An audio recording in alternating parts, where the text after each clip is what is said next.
السلام علیکم، میں ہوں مہر بلال۔ ہمارا ADP BS اور MA کے سلیبس میں شامل آج بہت ہی اہم موضوع ہے اسلام کا معاشی نظام۔ اصل جو مسئلہ ہے ہماری یونیورسٹیوں کے ساتھ وہ یہ جا رہا ہے کہ ابھی تک وہ کسی بھی ایک پوائنٹ پر یکجا نہیں ہے، خاص طور پر ADP کے سلیبس کے حوالے سے۔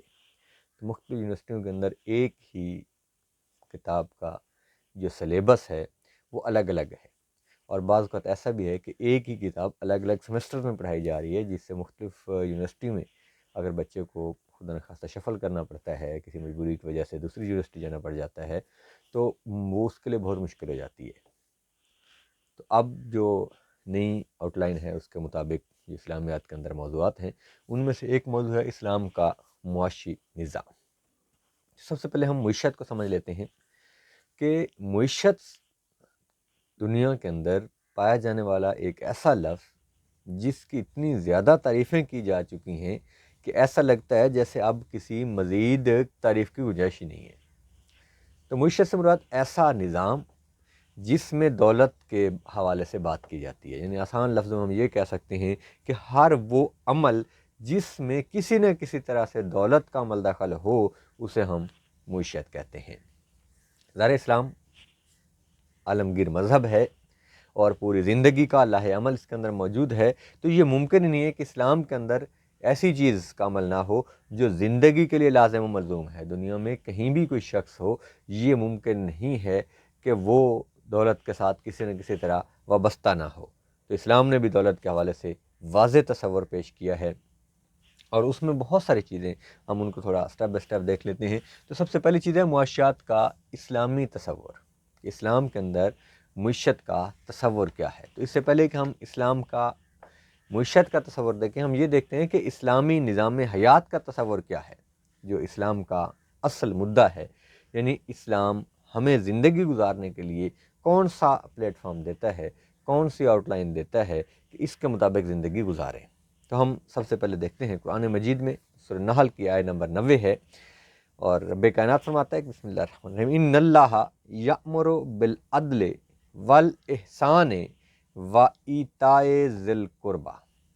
اب یہاں دیکھیں، غور کریں کہ ان اللہ یأمر بالعدل والاحسان وایتاء ذی القربی، کہ اللہ تعالیٰ تمہیں حکم دیتا ہے کہ تم عدل کرو، احسان کرو اور صلہ رحمی کرو، اپنے قریبیوں کے ساتھ اچھا سلوک کرو۔ ساتھ ہی کیا فرمایا؟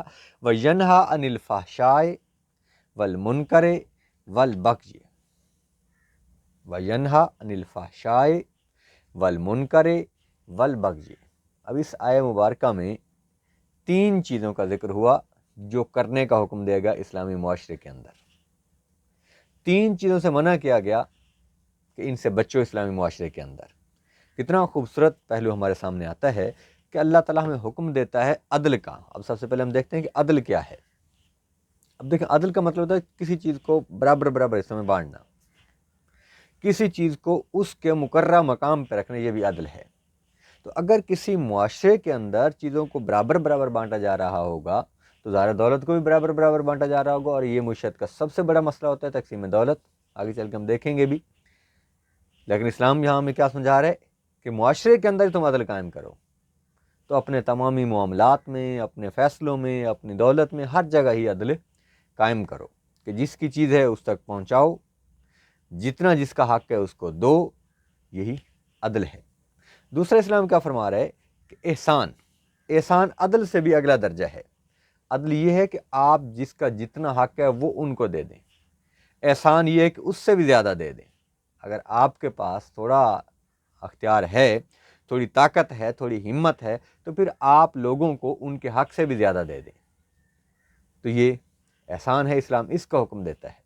اب معاشی نظام میں بھی اگر ہم اس چیز کو فالو کریں گے تو کتنا اچھا ہو جائے گا کہ اگر فرض کیا کسی کو ہم نے قرض دیا اور اس کے ساتھ مقررہ وقت طے ہوا، وہ بیچارہ کسی مجبوری کی وجہ سے وہ اس وقت پہ واپس نہیں کر سکا، تو اسلام ہمیں کیا کہتا ہے؟ عدل یہ ہے کہ اس سے اتنا لے لو، اور احسان کا حکم ساتھ ہی دے دیا کہ احسان کرو، یعنی اس کو تھوڑا تخفیف دے دو۔ اور یہ بہت بڑا ثواب ہے کہ اگر آپ نے کسی کو کوئی چیز دی ہے اور وہ بیچارہ واپس نہیں کر پا رہا اور آپ کا گزارا چلتا ہے، تو آپ تھوڑا اس کو اور ریلیکسیشن دے دو تھوڑی اس کو تخفیف دے دو تو اس کو احسان کہتے ہیں۔ ہر معاملے میں یہی ہے، آپ زندگی کے معاملات میں اگر کسی نے آپ کے ساتھ تھوڑا سا احسان کیا، آپ اس سے بڑھ کے احسان کرو، اگر کسی نے آپ کے ساتھ بھلا کیا ہے تو آپ اس سے بڑھ کے بھلائی کرو، کسی نے آپ کے ساتھ برائی بھی کی ہے اس کو صبر کر جاؤ تو یہ بھی احسان ہے۔ تو پورے معاشرے کے اندر ہی اسلام کیا کہتا ہے کہ احسان کو پھیلاؤ، تو خود بخود معاشی نظام کے اندر بھی اس کا حصہ ہوگا، اس کا اثر جائے گا۔ تیسری چیز کیا فرمایا، وَإِيتَاءِ ذِي الْقُرْبَىٰ، اور صلہ رحمی کرو، یعنی اگر یہ احسان کا معاملہ اپنے رشتہ داروں کے ساتھ کیا جائے تو اسے صلہ رحمی کہتے ہیں، یعنی تم اپنے رشتہ داروں کے ساتھ زیادہ احسان کرو، زیادہ اچھا کرو، ان کے ساتھ بہت اچھے رہو۔ اب یہ کتنا خوبصورت تصور ہے کہ اگر ہم ایسا کرنا شروع کر دیتے ہیں، معاشی طور پہ ہم دیکھ رہے ہیں کیونکہ زیادہ، تو اگر ہم یہ صلہ رحمی والا تصور لے لیتے ہیں اور اس کے اوپر عمل درآمد شروع کر دیتے ہیں تو ظاہر ہم اپنے قریبی لوگوں کو، اپنے دوستوں کو، اپنے رشتہ داروں کو جو ہے وہ کچھ نہ کچھ دے چکے ہوتے ہیں، تو اب ظاہر اگر ہم ان کے ساتھ اچھا سلوک کریں گے، ان کو ضرورت کے مطابق دیتے رہیں گے کسی نہ کسی بہانے۔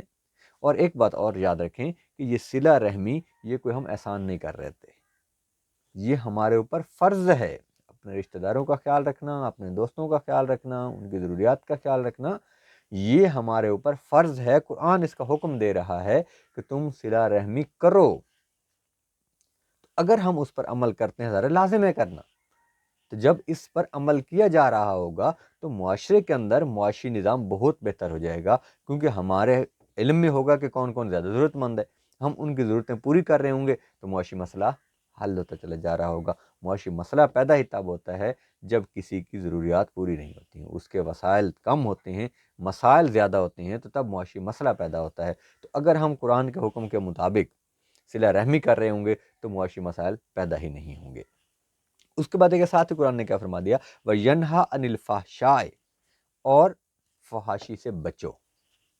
فحاشی کیا ہے، ہر وہ بات جس میں عریانیت ہو، جس میں برائی ہو، جس طرح زنا ہے، قوم لوط کے اعمال ہیں، اور اس طرح کے بہت سارے اعمال ہیں جو فحاشی کے زمرے میں آتے ہیں، جو اخلاقی اقدار کے خلاف ہوتے ہیں، جو اسلامی احکامات کے خلاف ہوتے ہیں۔ دوسرا کیا فرمایا، وَالْمُنْکَرِ، منکر کیا ہے، جس سے منع کر دیا گیا، تو تمام وہ اعمال جس سے اللہ تبارک و تعالیٰ نے منع کر دیا ان سے بچو۔ تو ظاہر ہے اس میں اللہ تعالیٰ نے سود سے منع کیا ہوا ہے، اس میں اللہ تعالیٰ نے رشوت سے منع کیا ہوا ہے، اس میں اللہ تعالیٰ نے حرام کھانے سے منع کیا ہوا ہے، تو جب آپ ان سے بچیں گے تو آٹومیٹکلی آپ کا معاشی نظام بہت بہتر ہو جائے گا، اس میں کسی قسم کا کوئی مسئلہ باقی نہیں رہے گا۔ اور ساتھ میں کیا فرمایا، والبغی، بغی کیا ہے، یہ ہے کہ کسی سے آپ زبردستی کوئی چیز چھین لیتے ہیں۔ اب اس کے بہت سارے طریقے ہیں، خیر سے ہم نے جو یہاں پر اعمال کیے ہوتے ہیں، اور اس میں نظام ایک چلا رکھا ہے کہ کسی کے ساتھ کوئی ڈیلنگ کی، وہ اس طرح سے اس کو پھنسا لیا، ایسے معاملات میں اس کو گھیر لیا، یعنی اس طرح کی لکھ پڑھ کر لی، پھر جا کے عدالت میں کیس کر دیا، آپ نے اثر و رسوخ استعمال کیے اور اس بیچارے کو دبا دے۔ خاص طور پہ جائیداد کے حوالے سے اس طرح کے معاملات آتے ہیں کہ ہم جا کر تھوڑے بہت اسٹے لے لیا، یا ان کو جا کر وہ شفا کر دیا، اب اس میں کیا عدالت کے اندر کیس چلا گیا، آپ تھوڑا تیز نکلے، آگے ملا کے آپ نے وہ زمین اپنی نام کروا لی، اور وہ غریب جو ہیں اس سے محروم رہ گئے، اس کو بغش کہتے ہیں۔ تو قرآن کیا فرماتا ہے کہ ان سے بھی بچو، اور سخت ترین طریقے سے فرمایا گیا کہ تم اس سے بچو۔ اس سے بچنے کا کیا ہے، تم کسی بھی طرح سے جیل سازی سے، غیر قانونی طور پر کسی ظلم کے طریقے سے لوگوں سے اگر چیزیں چھین لو گے، ان کے جائیدادیں، ان کے معاملات میں مداخلت کرو گے، اللہ تعالیٰ کو یہ سخت ناپسند ہے۔ تو اب دیکھیں، یہ تو تھیں وہ چیزیں جو اسلام نے اسلامی معاشرے کے لیے قرار دی، زندگی کے ہر پہلو میں ہم نے اس میں سے معاشی پہلو جو ہے وہ تھوڑا ڈسکس کر لیا۔ اب ہم دیکھتے ہیں کہ اسلام کے نظام میں جو خصوصیات ہیں، جو بنیادی تصورات ہیں، وہ کیا ہیں۔ تو چند ایک کا ہم ذکر کرتے ہیں جو اسلامی تصورات اسلامی معاشرے کے اندر ہیں، کہ جن سے اسلامی معاشرہ دوسرے معاشرے سے ممتاز ہو جائے۔ ہر معاشرے کا اپنا اپنا نظام ہے، مثلا اشتراکی نظام چل رہا ہے معاشرے کے اندر، سرمایہ دارانہ نظام چل رہا ہے۔ اب ہر معاشرے نے اپنے رہنے سہنے کے لیے، اپنے معاشی معاملات کو حل کرنے کے لیے کوئی نہ کوئی نظام تو بنا رکھا ہے۔ تو اسلام نے جو نظام دیا ہے وہ دنیا کا سب سے بہترین نظام ہے۔ تو ہمیں سب سے پہلا تصور کیا دیا جاتا ہے کہ رازق اللہ ہے۔ اسلامی معاشی نظام کے اندر پہلا نقطہ یہ ہے کہ رازق اللہ ہے، یعنی رزق اللہ تعالیٰ نے دینا ہے، رزق ساری کائنات کا اللہ تعالیٰ کے ذمے ہے، ہمارے اوپر صرف رزق کی کوشش کرنی ہے، رزق لینا ہمارے بس میں نہیں ہے۔ ہاں، کوشش ہم کریں، جائز طریقے سے ہم رزق کے حصول کی کوشش کریں، جس طرح ہمارے وہ نوٹ کے اوپر لکھا ہوتا ہے، اصول رزق حلال عین عبادت ہے۔ تو ہاں رزق کی کوشش آپ کر رہے ہوں، کاوش میں آپ لگے ہوں، لیکن یہ تصور موجود رہنا چاہیے کہ میں صرف کوشش کرنے تک اختیار رکھتا ہوں، رزق دینے والی ذات جو ہے وہ میری اللہ کی ذات ہے، رب کی ذات ہے۔ اور قرآن پاک میں سورہ ہود کے اندر اللہ تبارک و تعالیٰ فرماتا ہے وما من دابۃ فی الارض الا علی اللہ رزقها وما من دابۃ فی الارض۔ ہم بات کر رہے تھے معاشرے کے اندر انسانوں کی، یہاں قرآن اس سے بھی اگلے درجے کی بات کر رہا ہے کہ وما من دابۃ فی الارض، کہ اس زمین پہ کوئی جاندار ایسا نہیں ہے۔ اب ظاہر ہے جب جاندار کی بات ہو تو اس میں جانور بھی شامل ہیں، کہ کوئی جانور بھی ایسا نہیں ہے، کوئی انسان بھی ایسا نہیں ہے، کوئی حیوان بھی ایسا نہیں ہے، کوئی چیز ایسی نہیں ہے جس کے بارے میں کہا لا اللہ رزقها، کہ جس کے رزق اللہ کے ذمہ نہ ہو۔ یعنی قرآن فرماتا ہے کہ اس کائنات کی ہر چیز کا رزق اللہ تعالیٰ کے ذمے ہے۔ جب یہ تصور موجود ہوگا تو معاشی طور پر آپ یقیناً کسی برائی میں نہیں پھنسیں گے، آپ اچھا راستہ اختیار کریں گے کہ مجھے صرف کوشش کرنی ہے، رزق تو اس نے دینا ہے۔ اگر میں برے طریقے سے کر رہا ہوں، اس نے رزق نہیں لکھا تو تب بھی نہیں آئے گا۔ تو اگر میں اچھے طریقے سے کوشش کر رہا ہوں اور وہ دے رہا ہے، میرے نصیب میں لکھا ہوا ہے، تو وہ رزق مجھ تک پہنچ کے رہے گا۔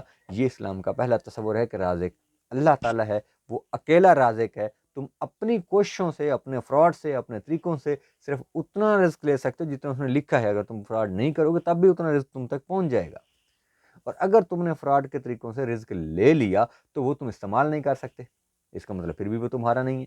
جو لوگ کروڑوں کی اربوں کی جائیدادیں اکٹھی کر کے مر جاتے ہیں تو اس کا مطلب ان کا وہ رزق نہیں تھا، وہ رزق تو ان کے اولادوں کا تھا جن کو مل گیا۔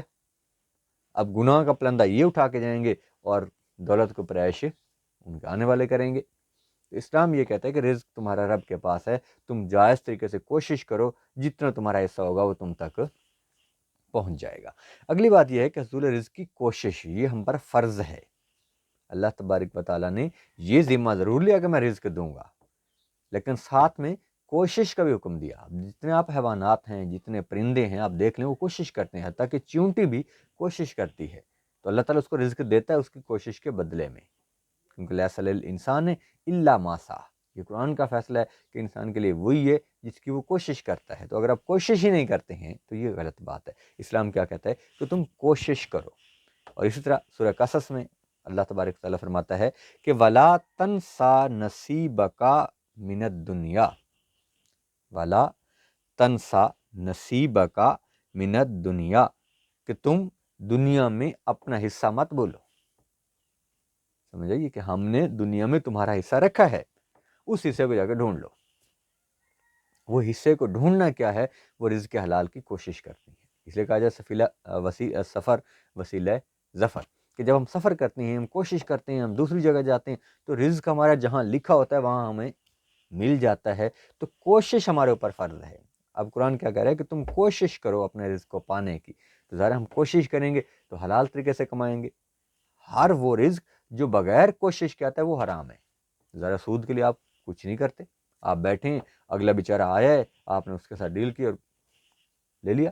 آپ سود میں آپ کوشش نہیں کر رہے، رشوت میں آپ کوشش نہیں کر رہے، کرپشن میں آپ کوشش نہیں کر رہے، سمگلنگ میں آپ اس طرح کی کوشش نہیں کر رہے، چوری میں آپ نے کوئی چیز پالی نہیں، آپ بیچارے نے ایک جانور پالا، آپ نے جا کے اس کو چوری کر لیا، تو بس تو آپ نے کیا کیا؟ اس نے پورا سال لگا کے ایک چیز کو پالا تھا، آپ نے ایک رات کے اندر ہی اس کو چرا لیا۔ تو اب اسلام کیا کہ تم کوشش کرو، کوشش یہ کہ اپنا جانور لو، اس کو پالو، اللہ تعالیٰ رزق دے گا، اس میں برکتیں دے گا۔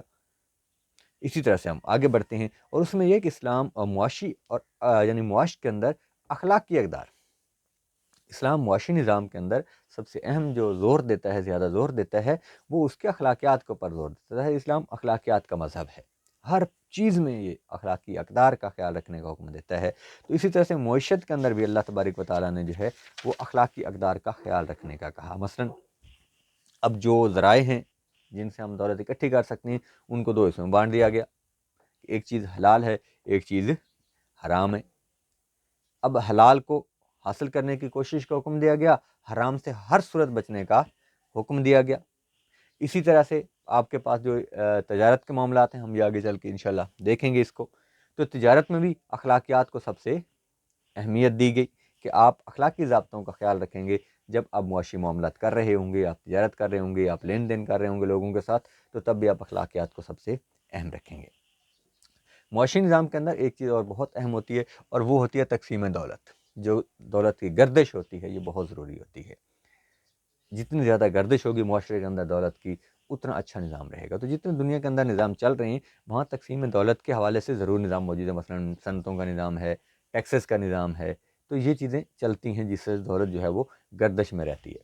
تو اسلام کے اندر بھی یہ چیزیں موجود ہیں، صنعتیں موجود ہیں، ٹیکسوں کا نظام موجود ہے، لیکن اس سے بڑھ کے اسلام نے ایک اور رضاکارانہ طور پر نظام دیا کہ جو ہمیں اختیار کرنا ہے، اور صرف اپنے رب کی رضا کی خاطر اختیار کرنا ہے، اس کو خوش کرنے کی خاطر کرنا ہے، اور اس کے علاوہ دنیاوی مقصد اس میں نہیں ہونے چاہیے۔ اور وہ نظام کیا ہے؟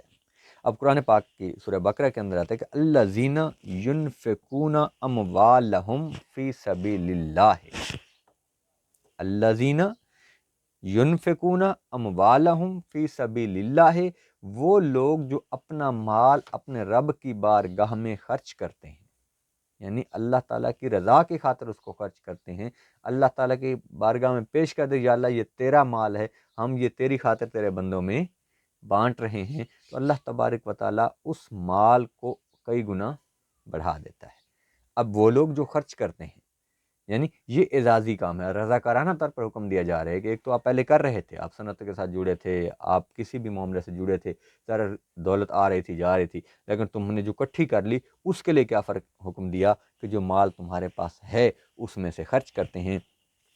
ثم لا یتبعون ما انفقوا، اب اور کیا بات ہے، اس سے بھی اگلی بات بڑی خوبصورت بات کی گئی کہ وہ کیا کرتے ہیں، وہ جو مال خرچ کر چکتے ہیں اس کے بارے میں کیا حکم دیا گیا کہ ثم لا یبتغون ما انفقوا منا، یعنی وہ کیا کرتے ہیں، جو مال خرچ کر دیتے ہیں اس پر پھر احسان بھی نہیں جتاتے، یہ نہیں کہتے کہ ہم نے تم پر احسان کیا، نہیں، کیا کہتے ہیں، ہم نے رب کی رضا کی خاطر دیا، رب نے ہمیں دیا تھا، ہم نے اس کو خرچ کیا، بلکہ وہ اللہ تعالیٰ کے شکر گزار رہتے ہیں کہ یا اللہ آپ نے ہمیں توفیق دی، وَلَا أَزَلَّهُمْ أَجْرُهُمْ عِنْدَ رَبِّهِمْ، کیا امید رکھتے ہیں کہ اجر اللہ کے پاس ہے۔ اللہ تعالیٰ فرماتے ہیں کہ وہ لوگ جو اپنا مال اللہ کی راہ میں خرچ کرتے ہیں اور پھر اپنے خرچ کرنے کے بعد اس پر احسان نہیں جتاتے، تو اللہ تعالیٰ کے ہاں ان کے لیے بہت بڑا اجر ہے۔ سورہ بقرہ کے اندر اللہ تبارک و تعالیٰ یہی حکم فرما رہا ہے کہ تم اپنا مال خرچ کرو اور میری رضا کی خاطر خرچ کرو۔ اب ذرا جب ایسا ہوگا تو دولت کی تقسیم ہوگی، جب عمرہ زکوٰۃ دیں گے، خیرات دیں گے، صدقات دیں گے، عشر دیں گے، خمس دیں گے، تو یہ پورا ایک نظام ہے جو اسلام کے اندر موجود ہے۔ جب ہم یہ سارا کچھ دے رہے ہوں گے تو ظاہر ہے اس میں پھر وہ پہلے ہم پڑھ چکے کہ تم اس میں صلہ رحمی بھی کر رہے ہوگے، تم احسان بھی کر رہے ہوگے، ٹھیک ہے؟ تو پھر جب تم سارا یہ چیزیں اپنے رشتہ داروں میں یا اپنے دوستوں میں بانٹ رہے ہوں گے، جب ہر امیر ایسا کر رہا ہوگا تو اس کے ارد گرد ایک دائرہ بنتا چلا جائے گا جو خوشحال لوگوں کا دائرہ ہوگا۔ تو جیسے جیسے وہ دائرے بڑھتے جائیں گے، پورا نظام، پورا معاشرہ جو ہے وہ خوشحال ہو جائے گا، اور معاشی مسائل جو ہیں وہ ہمیشہ ہمیشہ کے لیے ختم ہو جائیں گے۔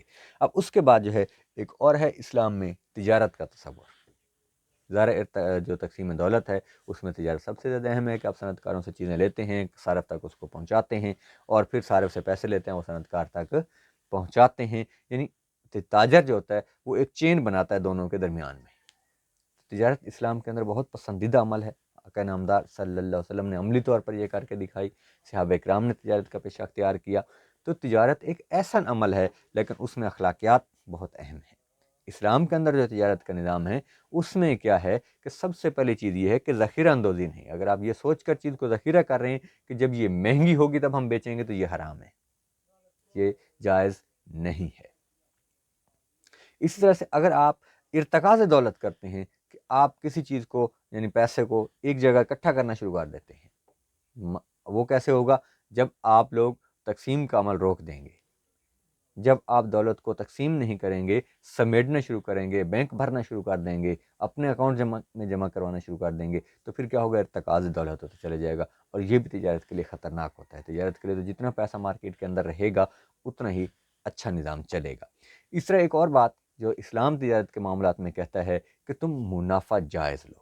جو تمہارا جائز منافع ہے وہ ضرور لو، اس سے اسلام منع نہیں کرتا، لیکن بہت زیادہ منافع لینا، جیسا یہ آج کل نظام چل رہا ہے کہ ایک چیز 10,000 کی ہوتی ہے تو وہ 20,000 روپے کی بیچی جاتی ہے۔ اب لوگوں کی مجبوری کو دیکھ لیا جاتا ہے کہ یہ آپ پیسے موقع پہ نہیں دے سکتے تو ادھار پہ لے جاؤ اور اس کا 20,000 روپے دینا۔ اب یہ استحصالی نظام ہوتا ہے کہ آپ لوگوں کا استحصال کرتے ہیں۔ آپ اندازہ سوچیں کہ جو بندہ آج مجبور ہے اور آپ سے 10,000 روپے کی چیز نقد نہیں لے پا رہا تو وہ بیچارہ کل 20,000 کہاں سے دے دے گا؟ 2-4 مہینے کے اندر یا 6 مہینے کے اندر کون سا اس کا ایسا کوئی دولت کا کنواں میں نکل آئے گا کہ جو 10,000 والی چیز اب 20,000 روپے میں، مطلب ڈبل رقم اس کے پاس کہاں سے آ جائے گی؟ تو یہ استحصالی نظام ہے، اسلام اس سے منع کرتا ہے۔ ہاں، جو آپ کا مناسب منافع ہے وہ آپ اس سے ضرور لیں۔ اگر آپ اس کے پاس موجودہ پیسے نہیں ہیں تو آپ اس پر احسان کر دیں، اللہ تعالیٰ خوش ہو جائے گا کہ تم اس کو تھوڑی تخفیف دے دو کہ بھئی ریٹ ہمارا یہی ہے، ہاں آپ کو ہم رعایت دے دیتے ہیں مہینے کی 2 کی 4 کی۔ تو یہ ایک نظام ہے۔ اب حالات یہ اس طرف چل پڑے کہ بجائے اس کے کہ ہم اسلامی نظام معیشت کو فروغ دیتے، ہمارے علماء بھی اب اس چیز کے لیے حوالے ڈھونڈتے پھر رہے ہیں کہ کس طرح سے اس سودی نظام کو سپورٹ کیا جائے۔ اس خاطر یہ جتنا قسطوں کا کاروبار ہے اور ان دوسرے معاملات ہیں، اس میں بہت ساری ایسی چیزیں نظر آ جاتی ہیں ہمیں جو بظاہر اسلامی تجارت کے اصولوں کے مطابق نہیں ہوتی، لیکن ظاہر ہے وہ جو معاملات ہیں علماء کے، وہ کوئی نہ کوئی رستہ بیچ میں سے نکال دیتے ہیں کہ چلو ایسے کر لو۔ وہ ایک ہمارے بزرگ تھے، بڑی خوبصورت بات سناتے ہوتے تھے، چلے ہم ازراہ اتفاق آگے تو ہم سنا دیتے ہیں کہ کسی شخص کا جیسے جال بچھا ہوا تھا، اس میں آ کر پرندے پھنس گئے۔ اب ذرا چڑیاں بھی پھنسی، دوسرے پرندے بھی پھنسے، بیچ میں کوا بھی پھنس گیا۔ اب چڑیاں بیچاریوں نے جب دیکھا کہ کوئی وہ بندہ آ رہا ہے جس کا جال ہے، وہ رونا شروع ہو گئی، کوا بھی ساتھ رونا شروع ہو گیا۔ اب چڑیاں کہیں کہ بھائی دیکھیں ہم تو حلال ہیں، وہ آئے گا ہمیں پکڑے گا کاٹ کے کھا جائے گا تو ہم تو رو رہی ہیں تبھی اپنی جان کو، تو تجھے کیا مصیبت پڑی ہے بھائی، تو کیوں شور مچا رہا ہے، تو حرام ہے، تجھے ویسے بھی نکال کے پھینک دے گا وہ۔ تو کوا کیا کہتا ہے کہ بھائی بات یہ ہے کہ اگر کسی عام بندے کا جال ہوتا نا تو پھر مجھے پرواہ نہیں تھی، وہ آتا مجھے نکال کے پھینک دیتا۔ مسئلہ یہ ہے کہ جال جو ہے وہ ایک مولوی صاحب کا ہے، ایک علامہ صاحب کا جال ہے، وہ کوئی نہ کوئی شک نکال کے مجھے حلال کر دے گا۔ تو المیہ ہمارا یہ آ رہا ہے کہ بہت ساری شکیں نکال کے چیزوں کو ایسے گول مول کر کے ان کو حلال قرار دے دیا جاتا ہے۔ تو آپ اپنی مرضی کا کوئی بھی فیصلہ کہیں نہ کہیں سے خیر سے لے لیں گے۔ اس کا جتنے اس طرح کے کاروبار چل رہے ہیں جو صریحاً یعنی واضح طور پر ہمیں دکھائی دے رہا ہوتا ہے کہ یار یہ عجیب بات ہے، اس میں تو استحصال بھی ہو رہا ہے، اس میں سود بھی ہو رہا ہے، اور علماء کرام اس کو جائز بھی قرار دے رہے ہیں۔ مثلا یہ قسطوں والے کاروبار کو ہم عام سے مثال لیتے ہیں کہ اللہ کرے کوئی اچھا ہو جو ایسا نہ کرتا ہو، لیکن موسٹلی یہی کیا جاتا ہے کہ ایک چیز 10,000 کی لے کر وہ 20-25,000 تک بیچی جاتی ہے، یعنی 100% اس میں پرافٹ لیا جا رہا ہوتا ہے۔ تو یہ تو کسی صورت بھی اسلام اس کی اجازت نہیں دے سکتا کہ آپ اتنا زیادہ پرافٹ، ہاں ٹھیک ہے یہ زیادہ ضرور ہے اسلام کے اندر کہ آپ اپنی مرضی کا لیں پرافٹ، لیکن جتنی آپ کی محنت ہے آپ اس کے مطابق لیں نا، کہ آپ نے ایک چیز جسٹ لے کے اپنی دکان پہ رکھی ہے، وہ وہاں سے لے کے جا رہا ہے اور صرف ٹائم ریلیکسیشن کے بدلے آپ یہ سارا پیسہ لے رہے ہیں اس سے، یا تو آپ اٹل کر دیں کہ ہم نے یہ چیز بیچنی اتنے کی ہے۔ مثلا میں یہ کہتا ہوں کہ میں نہیں بھائی یہ 10 روپے کا بیچنا ہے، اب طے ہو گیا جس نے 10 کا بکنے، چاہے کوئی میرے سے آج کے لیے لے لے 10 کا، چاہے کوئی کل کے لیے لے لے 10 کا۔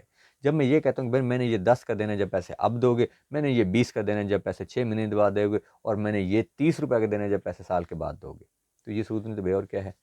آپ اپنے پیسے کو ٹرپل کر چکے ہو، بڑھاتے چلے جا رہے ہو۔ تو آپ نے کہاں اس میں خیال رکھا ہے احسان کا، کہاں اس میں آپ نے عدل کیا ہے کہ اس بیچارے کی مجبوری سے آپ نے تو صریحاً فائدہ اٹھایا۔ تو بہر اللہ تعالی ہمیں ان چیزوں سے محفوظ رکھے۔ تو یہ چیزیں ہمارے معاشرے کے اندر رچتی بستی چلی جا رہی ہیں، جن سے اسلامی معاشرے، اسلامی نظام معیشت جو ہے وہ مفلوج ہوتا چلا جا رہا ہے، اور کہیں بھی ہمیں پوری دنیا کے اندر موجود خیر سے ہمارے کوئی 50 کے قریب اسلامی ممالک ہیں، کوئی ایک ملک بھی ایسا ہمیں دکھائی نہیں دیتا جہاں مکمل اسلامی معاشی نظام رائج ہو۔ جیسے سود کی لعنت سرمایہ داری نظام میں پڑی تھی، ہم اس کے پیچھے چل رہے ہیں، آگے چل کے ہم دیکھتے ہیں اس کو۔ تو یہ ہے اسلام کا تجارتی نظام کہ جس میں سٹا نہیں ہونا چاہیے، چیزیں بیچتے سمے جھوٹ نہیں بولنا چاہیے کہ بھئی یہ میں اتنے کی تو لے کے آیا ہوں، بھئی ایسا نہیں ہے، جتنے کی لائے ہو نہیں پتا اس کو، اگر آپ کو ضرورت نہیں ہے تو، یا یہ کرنا چاہیے تو بہت ہی اعلیٰ چیز ہے، گھر جا کے پتہ لگے کہ بالکل بیکار نکلی ہے، تو یہ بھی اسلامی نظام تجارت میں منع ہے کہ آپ جھوٹ بول کر چیزیں بیچو۔ چیزیں بیچنے کے لیے یہی ہے کہ آپ جائز طریقے سے ان کو بیچو، ان کے خوبیاں اور خامیاں اگلے کو بتا کے بیچو، اسے پسند آئے تو وہ لے جائے، نہ پسند آئے تو چھوڑ جائے۔ اس طرح ایک چیز اور اسلامی نظام معیشت کے اندر ہے، وہ حلال اور حرام کا تصور ہے۔ اسلام میں جتنی چیزیں استعمال ہوتی ہیں انسان کے، ان سب کو 2 گروہوں میں بانٹ دیا گیا ہے، ایک گروہ حرام ہے اور دوسرا حلال ہے۔ اب جو چیزیں حرام قرار دے دی گئی ہیں وہ صریحاً حرام ہے۔ حرام سے کیا مراد ہے؟ آپ ان کو کھائیں گے تو حرام ہے، آپ ان کا کاروبار کریں گے تب بھی حرام ہے۔